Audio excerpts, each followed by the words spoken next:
Howdy YouTube, a very interesting review for you today, and that's because we're taking a look at the Mattel Movie Masters from The Dark Knight Rises. We've got Bane. A really cool looking figure complete with walrus looking and sounding face mask. I actually really enjoyed the Dark Knight Rises movie. I know it gets a little bit of flack. Certainly that's one of the few times where it's a 3-hour movie that really should have been a 6-hour movie. And what I mean by that is split into two parts, because it seems like they rushed quite a lot of important stuff in that, which really worked to the movie's detriment. Especially too, it is hard to follow the amazing movie known obviously as The Dark Knight, following that Heath Ledger Joker. I think Bane did a great job. I think it was good that the villains, at least in part one, if that makes sense. I really enjoyed the characters. I love the Scarecrow cameo. There were a lot of good things about the movie that I really enjoyed, and this is a cool looking figure. I've had this figure basically since the movie came out. I've only just now gotten around to getting it out of storage and reviewing it, which I guess is a little bad, but at the same time, it's kept me waiting with excitement for a lot longer. Nice detail on the packaging as well. It is basically the Batman wrist gauntlets or wrist blades that he's got there, which is a really cool design feature for packaging. At the top, you see, of course, the Dark Knight Rises logo. Other than that, on the back of the packaging, we see the gimmick for this set is, of course, building your own bat signal, which isn't bad. I mean, I've certainly seen worse. Other figures in the line, we've got Batman, of course, Bane, and then Alfred. So with that, let's get this opened up.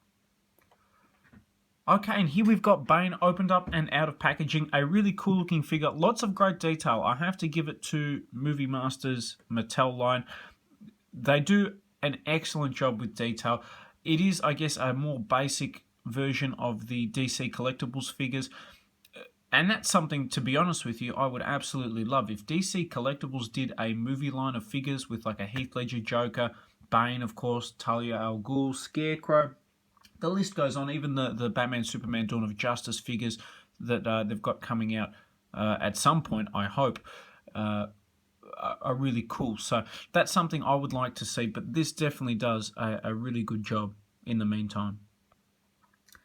Now, in terms of detail, I'll bring it forward so you guys can take a look at the face. Hopefully, you can get a good look at that. Lots of little bits of detail that I really love, like the blue dots on the helmet mask there. I think it was a great idea for Bane, having him, I guess, existingly jacked. And obviously, the Christopher Nolan trilogy was a more practical, a more realistic take on the Batman universe.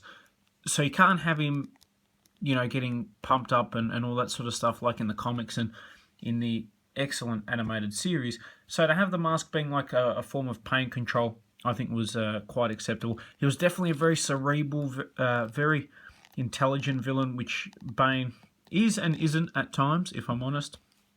And I really enjoyed it. I think it's one of the best interpretations of Bane we've gotten.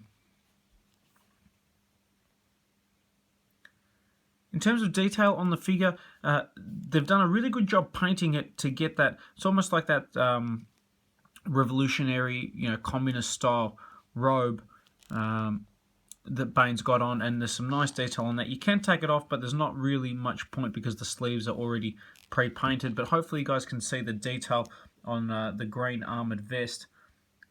That looks really nice. Moving down, there's some good sculpting detail on the pants as well. And of course on the boots with the straps and everything there. It is just a really nice figure. I mean, that's I can't say too much more about it other than they did a really good job. Now, articulation is pretty good, actually. Ball-jointed head. He's got the ab crunch. He's got ball-jointed arms. He's got a swivel in the...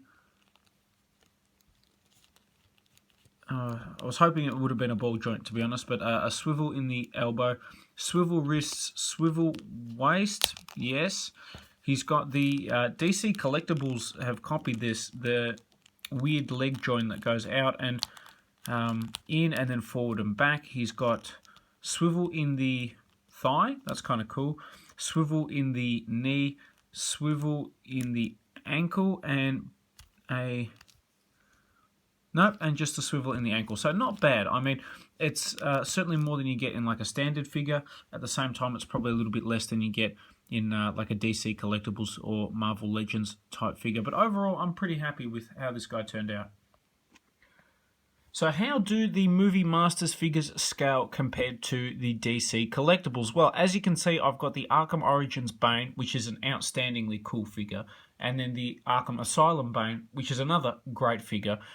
The scaling is chalk and cheese, completely different. This guy's more of a 6-inch based figure. The other one's obviously a 7. These guys possibly 8. They're ridiculously huge. So scaling, he's not going to fit in with your other DC Collectibles figures, which personally is a real shame. That is quite annoying, if I'm completely honest. I really would have loved it if he was the same scale. The head obviously is the same, but it's just the body dimensions are way too off. But overall, a really cool looking figure. If you're a fan of the movies and you're a fan of Bane, then you can probably get this guy for pretty cheap on eBay. So on that basis, I think he's well worth picking up. I hope you guys have enjoyed this review on the Mattel Movie Masters Dark Knight Rises Bane.